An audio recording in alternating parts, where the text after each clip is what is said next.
ভাস্কর্য বিরোধী আন্দোলন হয়েছিল আমাদের দেশে এক শ্রেণীর লোকেরা ভাস্কর্য স্থাপন করে, বাংলাদেশে আনাচে কানাচে এই ভাস্কর্য স্থাপন করে এবং তাদের সেই মানে অন্ধ বিশ্বাস বা তাদের সেই সুযোগ সুবিধা আদায় করার জন্য চেয়েছিলেন।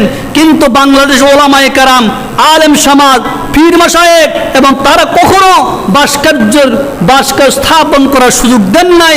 ভাস্কর্য বিরোধী আন্দোলন করে এই দেশের হাজার হাজার ওলামায়ে কেরাম জেলখানায় বন্দী ছিল না? বন্দীখানায় বন্দী ছিল।